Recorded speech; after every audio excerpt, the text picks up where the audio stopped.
Kami nagbabalik po dito sa Kaitan ng Action with Boy Abunda. Kuya Alan, Ate Pia, yes o no? Pero bago natin simulan, Ate Pia, may nais kang ipaliwanag.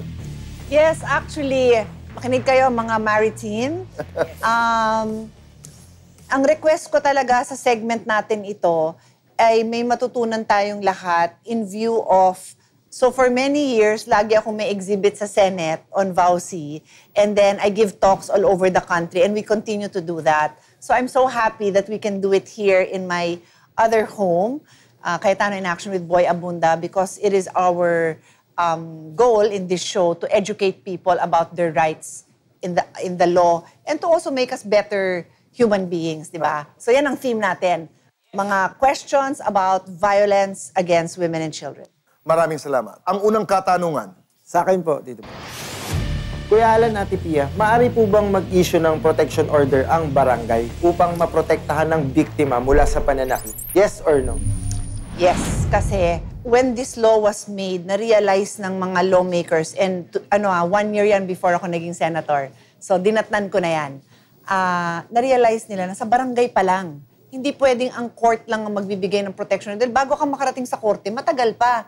So sa barangay pa lang, pwede na magsabi si barangay, ops, layuan mo muna tong asawa mo, huwag ka muna umuwi sa bahay, o kaya dadalhin namin siya sa ibang lugar kasi nga may allegation na na nananakit ka. So it's a protection order lang naman. Next. Kuya Alan, Ate Pia, maaari po bang iareglo ang VAUSI sa barangay o sa korte? Yes or no? No. Maraming dahilan.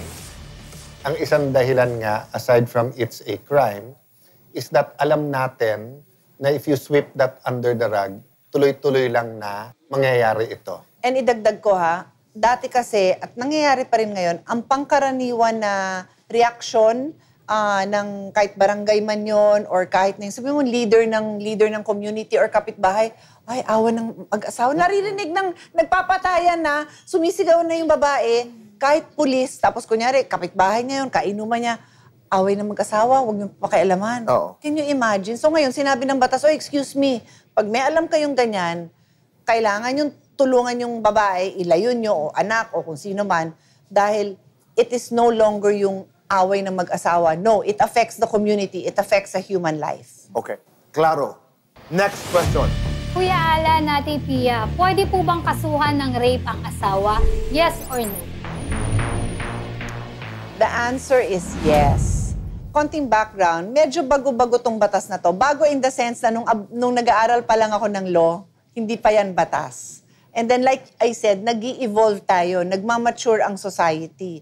So naging understood yun na kasama sa karapatan ng babae, yung katawan naman niya, di ba? Hindi naman porke nag-asawa tayo na mahal mo yung asawa mo, nagmamahalan kayo, kung kailan lang niya gusto siya magdi-decide, di ba? So talagang rape pa rin kahit mag-asawa pag pinilit. Kuya Boy, quickly lang, spiritual religious context. Kasi marami nagko-quote sa Bible na pag mag-asawa kayo, do not deny your body to the other. Okay? That's directed to both of you. So, ibig sabihin, hindi inaalis ng Bible na may personal choice at consent ka. So, sinasabi ng Bible, Alan, you one body ka kay Lani, Lani one body ka. Sinasabi naman ng batas, kailangan ng consent. So, pag pinilit mo, rape pa rin yon. Next question.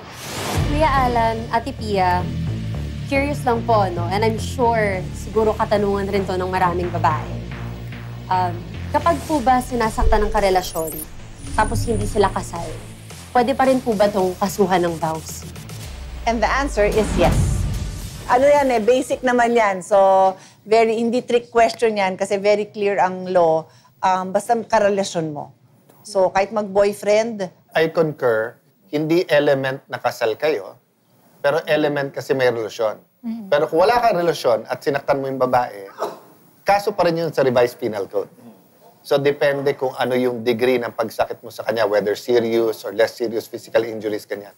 Pero pagka-relasyon mo, may special law na VAUSI na ang intention is to make it easier to prosecute. Para nga, ma-change yung mindset natin na walang room ang violence sa relationships. Maraming salamat. Marami na naman tayong natulungan. napakahalaga na malaman ng lahat ang iba't ibang uri ng pag-aabuso laban sa kababaihan at kabataan.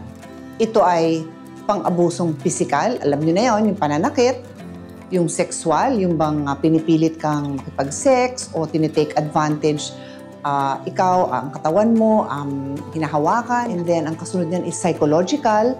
Ito naman yung parang minamaliit ka masyado, pwedeng inaabuso ka through words. And finally, ang economic. Ito yung may relasyon kayo sa tao na, kunyari tatay mo, dapat nagbibigay yan kahit kuya, nagbibigay ng financial na tulong, tapos hindi ibibigay sa'yo dahil sa pagkukontrol o sa pananakot sa'yo.